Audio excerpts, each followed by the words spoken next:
ನನ್ನ ಹೆಸರು K M ಅನಂತ ಕೀರ್ತಿ, ದ್ರಾವಿಡ ವಿಮೋಚನಾ ಸಂಘದ ಅಧ್ಯಕ್ಷನಾಗಿದ್ದೇನೆ. ನಿನ್ನೆ ದಿನ ಮಾಲೂರಿನ ಶಾಸಕರಾದಂಥ ನಂಜೇಗೌಡರು ಮಾತನಾಡ್ತಾ DCC ಬ್ಯಾಂಕ್ನಲ್ಲಿ ತುಂಬ ಅಲ್ಲೋಲ ಕಲ್ಲೋಲವಾಗಿದೆ, ನಾನು ಇಷ್ಟೊಂದು ಕಲ್ಲೋಲವಾಗಿದೆ ಅಂತ ಅಂದ್ಕೊಂಡಿರಲಿಲ್ಲ. ಏನು ಈಗ ಬ್ಯಾಂಕ್ ಅವನತಿಗೆ ಕಾರಣವಾಗಿದೆ, ಅದಕ್ಕೆ ನೇರವಾಗಿ ಇದ್ದಂಥ ಹಿಂದೆ ಇದ್ದಂಥ ಆಡಳಿತ ಮಂಡಳಿ ಕಾರಣ ಅಂತ ಹೇಳ್ತಿದ್ದಾರೆ. ನಂಜೇಗೌಡರು ಒಂದು ಸಂಸ್ಥೆಯ ಅಧ್ಯಕ್ಷರಾಗಿದ್ದುಕೊಂಡು ಇನ್ನೊಂದು ಸಂಸ್ಥೆಯ ಮೇಲೆ ಆರೋಪ ಮಾಡಬೇಕಂತಂದರೆ ತಾವು ಎಷ್ಟು ಶುದ್ಧಾಸ್ತರು, ಎಷ್ಟು ಶುದ್ಧವಾಗಿದ್ದೀನಿ ಅನ್ನೋದನ್ನು ಅವರು ಮನ್ನಾ ಮಾಡಿಕೊಳ್ಬೇಕು.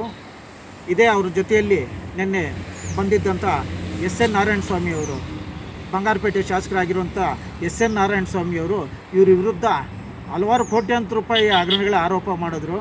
ಆದರೆ ಇಂದು ಅವ್ರ ಜೊತೆಯಲ್ಲಿ ನಂಜೇಗೌಡರು ರಾಜಿ ಮಾಡಿಕೊಂಡು ಏನಕ್ಕೆ ರಾಜಿ ಮಾಡ್ಕೊಂಡಿದ್ದಾರೋ ಈ ಅನೇಕ ಸಂಬಂಧ ಬಗ್ಗೆ ನಮಗೆ ಗೊತ್ತಿಲ್ಲ. ಅವರು ಒಟ್ಟಿಗೆ ಇರೋದು ನಮಗೂ ಸಂತೋಷಕರವಾದಂಥ ವಿಚಾರನೇ. DCC ಬ್ಯಾಂಕಲ್ಲಿ ನಡೀತಾ ಇರುವಂಥ ಹಗರಣಗಳು ಇದಕ್ಕೆ ತನಿಖೆ ಮಾಡ್ತಿದ್ದಾರೆ. ಅದ್ರ ಪಾಡಿಗೆ ಅದು ತನಿಖೆ ಆಗುತ್ತೆ, ಸಂತೋಷ. ಮತ್ತು ಹೊಸದಾಗಿ ಅಧ್ಯಕ್ಷರ ನೇಮಕ ಮಾಡ್ತೀರಿ ಅಂತಂದ್ಬಿಟ್ಟು ಹೇಳಿದ್ದಾರೆ. DCC ಬ್ಯಾಂಕ್ಗೆ ಯಾರೇ ಆಗಿರಲಿ ನಮ್ಗೆ ಸಂತೋಷಕರನೇ. ಆದರೆ ನಂಜೇಗೌಡರು ಈ SN ನಾರಾಯಣಸ್ವಾಮಿ ಅವರು ಮಾಡಿರೋ ಆರೋಪಗಳಿಗೆ ಅವರು ಉತ್ತರ ಕೊಡಬೇಕು.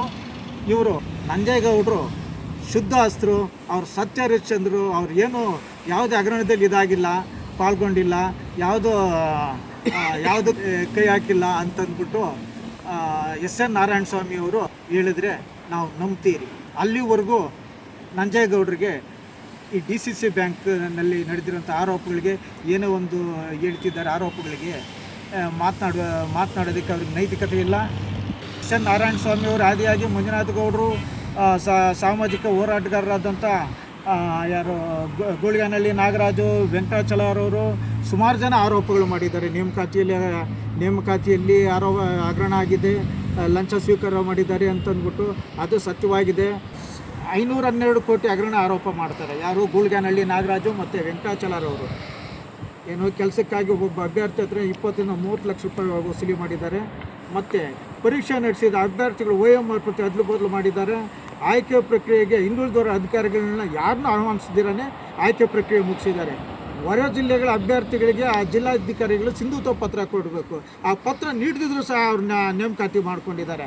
ಮತ್ತು ಐಸ್ಕ್ರೀಮ್ ಘಟಕದಲ್ಲಿ ಅದು ಪೂರ್ಣ ಆಗದಿರೋನೇ ಅದ್ರ ಸಲಕರಣೆಗಳು ಕೊಂಡ್ಕೊಳ್ಳೋದಕ್ಕೆ 9 ಕೋಟಿ ರೂಪಾಯಿಯಷ್ಟು ಹಣನ ಮಂಜೂರು ಮಾಡಿದ್ದಾರೆ. ನಿಗದಿತ ದರಕ್ಕಿಂತ ಹೆಚ್ಚು ದರ ಕೊಟ್ಟು ಖರೀದಿ ಮಾಡಿದ್ದಾರೆ. MEK ಗೋಲ್ಡನ್ ಡೇರಿ ಟೆಂಡರ್ನಲ್ಲೂ ಸಹ ಅಕ್ರಮ ಆಗಿದೆ.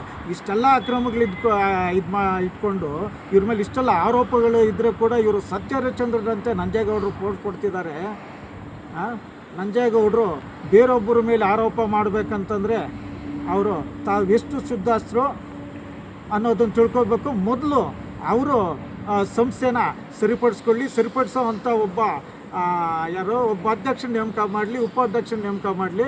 ಮೊದಲು ಅವ್ರ ಮನೆ ಸ್ವಚ್ಛ ಮಾಡ್ಕೊಂಡು ಇನ್ನೊಬ್ಬರ ಮನೆ ಸ್ವಚ್ಛ ಮಾಡೋದಕ್ಕೆ ಬರಲಿ ಅಂತ ಹೇಳ್ತಾ ನಾನು ಇದು ಮಾಡ್ತೀನಿ.